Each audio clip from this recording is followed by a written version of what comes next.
Hi, my name is Mr. Trazer. I'm the AP Computer Science teacher here at East. This is a promo video I like to do every year to kind of get the word out about my class. It is part of the math department. Um, so you when you sign up to take this, it will be an elective, math elective.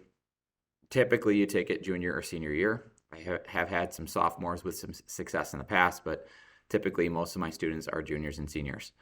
The field of computer science is ever growing, and they are looking for more and more programmers every year, and it's only going to continue to grow. So the more people I can get to sign up, the more people I can get interested in this, the opportunities are out there to be successful in this field. So most of my students are coming in with little to no experience. So if you don't have any experience, don't let that intimidate you and draw you away from this class. I'm always looking for new additions that have no experience at all, and there's been a ton of people in this class over the 6 years that I've taught this class that have found success on the AP test and earned that college credit despite not having any experience going in. That being said, if you do have experience, this class should be a pretty easy class for you, and um, you'll find a lot of success pretty quickly. I do give little to no homework in this class. Most of the class is independent work time, and students find that it helps balance out a lot of their other AP classes with this one as well, just because there is not a lot of work outside of class. So I highly encourage you to sign up for it. You are going to hear from a couple of my former students about the class, so if you're so they can give you a little bit more insight into this class. And then at the end, I'm going to walk you through a little demonstration from the class itself and some things you can expect to see. So um, thanks for tuning in, and I'm going to turn it over to Brad Abbott, one of my former students from last year. Hey there, I'm Brad Abbott. I'm a freshman at Tufts University. I'm also planning to major in computer science. And after taking AP Comp Sci my senior year of high school, I felt that it really solidified my choice in what I wanted to do. Before, I was kind of like hazy. I really hadn't done any coding before. I was like, I want to give it a shot. And I gave it a shot, and I really loved it. And it became my favorite class. I mean, that might have also helped because Mr. Trazer is my favorite teacher, but that's besides the point. I feel like it really also prepares you because coming in, like, I didn't know what to expect in my first like college computer science course, and it was honestly kind of the same. Like, I kind of work with the same sorts of problems. They're a little more fleshed out, but I feel really prepared based off of what I did in my high school AP computer science course, and I feel like it's really benefited me overall. Hey guys, Devin Rourke here, Mr. Trazer, computer science alum.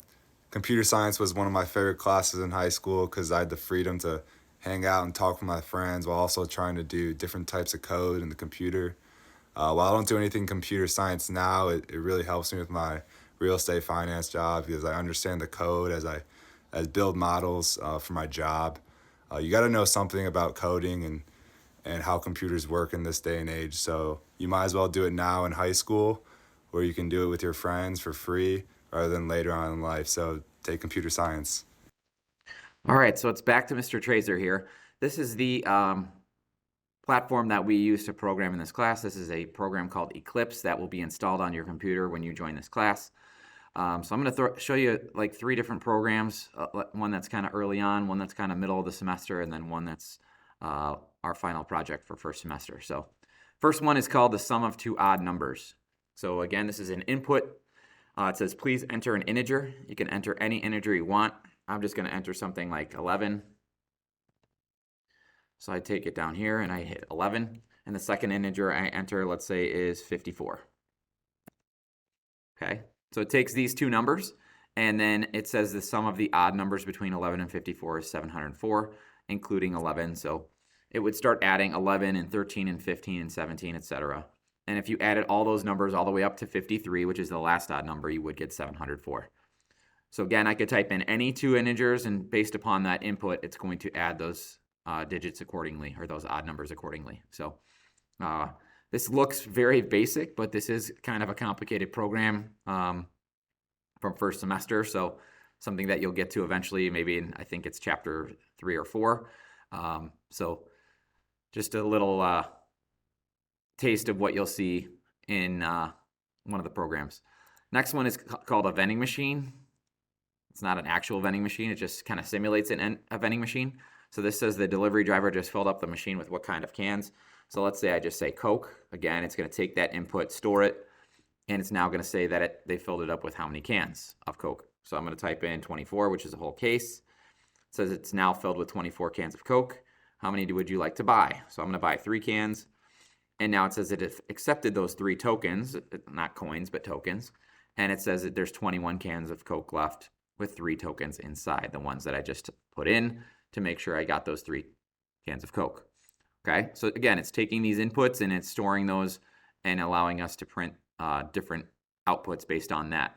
So again, if I run this one again, now I don't have to type Coke. I could type in anything. I could type in Sprite, and now it's going to store that as a input of Sprite. So notice that that's a Sprite now instead of Coke. Okay, so it's again storing these as what we call variables, and it's using those inputs to help us come up with different outputs. The last one I want to show you is a tic-tac-toe program that they will you'll write for the final project. So this is what it looks like. This is with all the enhancements that I had the students do. So this is not something that you'll see from the start. This is something that someone has programmed with all the enhancements that I require. So you can it's a fully interactive game of tic-tac-toe. So as you can see, every time I click, it's coming up with a different symbol with a background color that's different, or a border that's different. So this says another round, or I'm all finished. So you can keep playing. Every combination of tic-tac-toe should work. So that's just kind of a preview of the 3 programs I wanted to talk about today. So again, thank you for tuning in. I look forward to meeting some of you next year. If you have any questions, please come see me. You can send me a Teams message. Again, my name is Mr. Trazer in the math department, or I am in room 258 if you'd like to see me personally. So again, thanks for tuning in, and I hope to see some of you next year. Thanks.